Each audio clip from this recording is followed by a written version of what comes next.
আসসালামু আলাইকুম। এই যে এখানে একটা ছোট্ট গাছ লাগিয়েছি, পানি দেওয়াই তো সমস্যা না। এইভাবে এইভাবে দেখেছেন গাছটা, একটা স্নেক প্ল্যান্ট এখানে দিয়েছি। এই যে পানি দেওয়া হয় না, আসলে বৃষ্টি আসে যখন, তখন বৃষ্টির সারটা লাগে, ওটা দিয়েই বেশি দিন হয় নাই, এই তো 5-7 দিন হবে লাগিয়েছি। দেখি একটু বাহিরের অবস্থাটা। বাহিরের ধুলাবালি এসে জাম বেঁধে যায়, গ্লাসটা টানতে, নেটটা টানতে সমস্যা হয়। আকাশটা পরিষ্কার হয়ে গেছে, কিন্তু কোথা থেকে আবার একটু পরপর মানে মেঘ হয়ে অন্ধকার হয়ে এসে আবার বৃষ্টি হচ্ছে। ঠান্ডা বাতাস আসছে, অনেক ঠান্ডা বাতাস। গলাটা বসে গেছে, গলা দেখি ব্যথাও করছে। এর মাঝে আবার কালকে চুলে মেহেদি দিয়েছিলাম, তো এবার বুঝতেই পারছেন কী অবস্থা।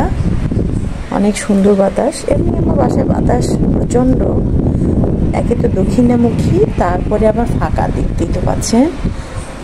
রাতে আমরা কিন্তু এরকম গরমের দিনেও রাতে আমাদের ক্যাথা গায়ে দিতে হয়, আর মানে ফ্যান বন্ধ করে দিতে হয় এক কথায়।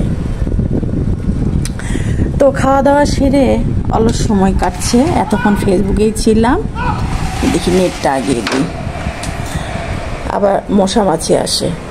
দেখি তো কোকো কি করে, চলেন। কিভাবে ঘুমায়, এই যে হাত দুটো বাহির করে দিয়ে কিভাবে ঘুমাচ্ছে দেখছেন। রাতে ঠান্ডা লেগেছে অনেক, জানালাটা নেট আগিয়ে দেওয়া ছিল, গ্লাস আগানো ছিল না।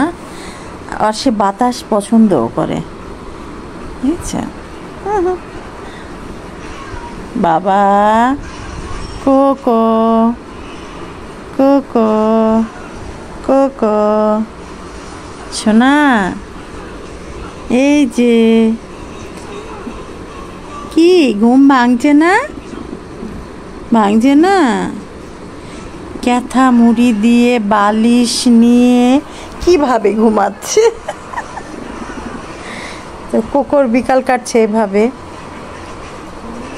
অলস বিকেল। কালকে রাত্রেবেলা পপকর্ন ভাজছি, বাদাম ভাজছি, পিঠা ভাজছি, সব করছি। আজকে এখন আবার একটু বাদাম খেতে ইচ্ছে করছে, আছে অবশ্য ভাজা বাদাম একটু, কিন্তু আর কিছু রান্না করতে ইচ্ছে করছে না। আর ঠান্ডা ঠান্ডা হইলে তো চা খেতে ইচ্ছে করে। আমার বাগান বিলাস কিন্তু কেটে দিয়েছি, একবারে ফাঁকা হয়ে গেছে। দেখেন বড় বড় ডালগুলো, এই যে এরকম ডালগুলো সব কেটে দিয়েছি। এমন অন্ধকারের মতো হয়ে গেছিল, বাগান বিলাস আর কামিনী মিলে একেবারে অন্ধকার হয়ে গেছে। এই জন্য একটু কেটে সেটে আবার একটু ফাঁকা করে দিলাম। আমার আবার সমস্যা আছে, অন্ধকার দেখলে ভয় লাগে। এই যে কুড়ি এসেছে, অনেক কুড়ি এসেছে কামিনীর। অন্ধকার দেখলে মানে ভালো লাগে না, মনের মধ্যেও মনে হয় কেমন যেন একটা ভার ভার লাগে। তো এই তো, সকালে ভালো থাকবেন, সুন্দর সময় কাটাবেন, মনে রাখবেন আপনার ভালো লাগাটা আপনাকেই, ভালো কি করলে ভালো লাগবে সেই ভালো লাগার ব্যবস্থা আপনাকেই করতে হবে। আপনার জন্য কেউ ভালো লাগা নিয়ে এসে দিবে না। আল্লাহ হাফেজ, শুভ বিকেল।